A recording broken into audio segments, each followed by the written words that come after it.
Hey everybody, in this video I'm going to talk about the top 4 best tricks and mistakes that I wish I knew when starting with Turo. If I would have known these, I probably would have been a lot farther than I am today, and I probably would have been doing a lot better. At the end, I'm going to talk about probably the biggest thing that I wish I knew in the beginning, but I'll save that for the end. First things first, and it's operations. You need a good operation, you need a good system.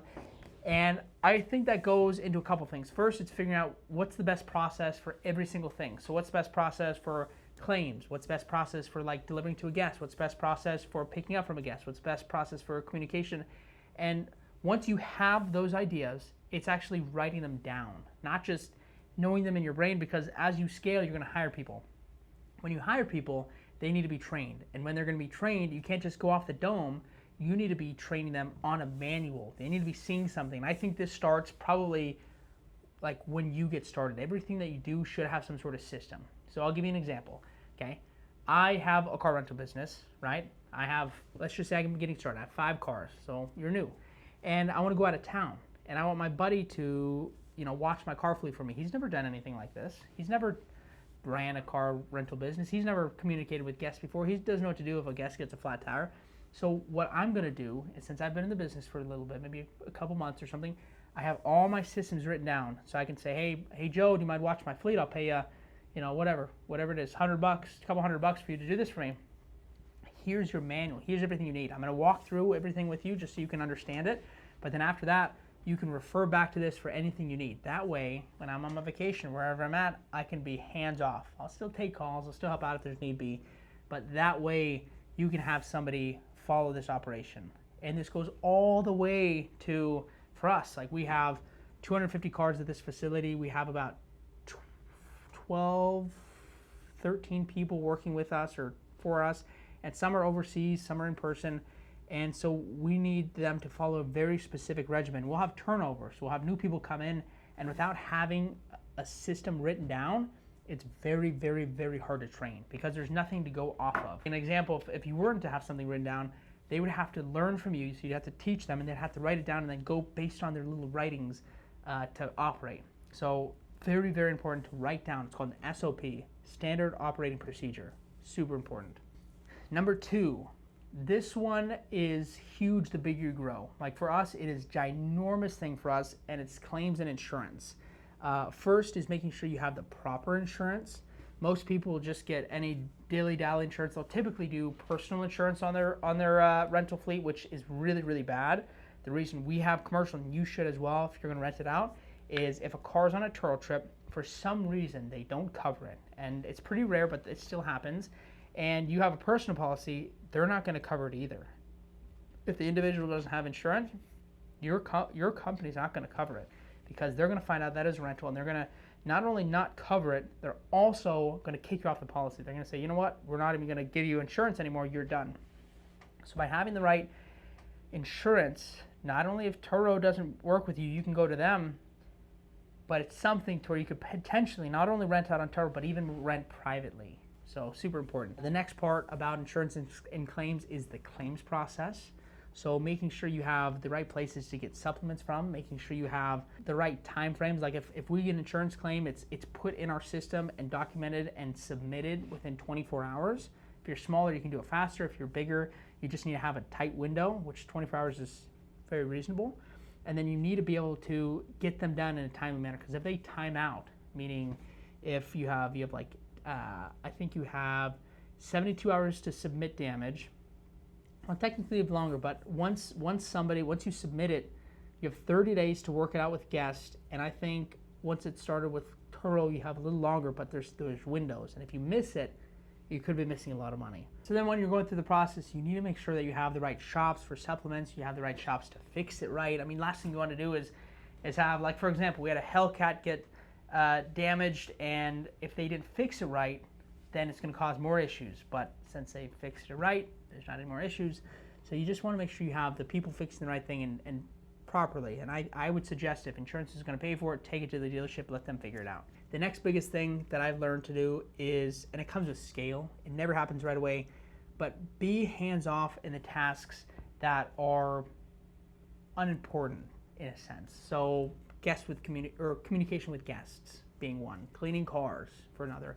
there's a lot of parts in not only the Turo business, but any business you can build that you should be spending all your time doing. I think in the beginning, it's really important for you to learn it. So being hands-on in those instances. So learning the best process to clean, learning the best process to communicate with guests.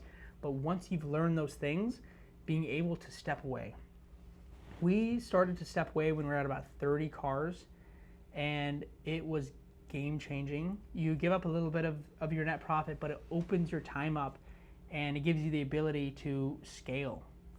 So like when we were doing all the work ourselves and we had 30 cars, it was a full-time job between me and my brother. I mean, we were working all the time. We were trying to make time to find new vehicle partners or find new funding or get more cars or, I mean, whatever it was, but most of the time was spent in the operations, going to the airport, cleaning the cars, working through the insurance claims, and it was an all-day process. But once we were able to make that transition, game-changing. I mean, if I were to restart today, I would probably have, like in the beginning with 1, 2, 3, 5 cars, somebody operate and manage those cars, like actually do all the hands-on stuff, so I could focus on the other part of the business, which is scaling it. That's what I would 100% do. And I think it's scary for people, like especially around 10 to 20, 30 cars, like they don't feel comfortable with it. I didn't either, because they don't like the idea of giving up the control or giving up the revenue. But I think at some point you have to. Obviously you can't run a 100-car fleet with one person. It's impossible. So you have to give up the control at some point.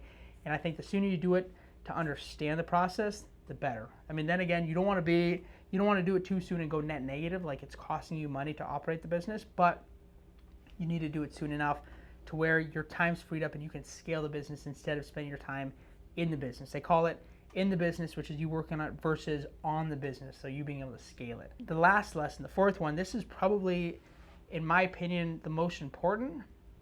If you're buying cars, like if you yourself are like buying them instead of getting vehicle partners, is buying them right.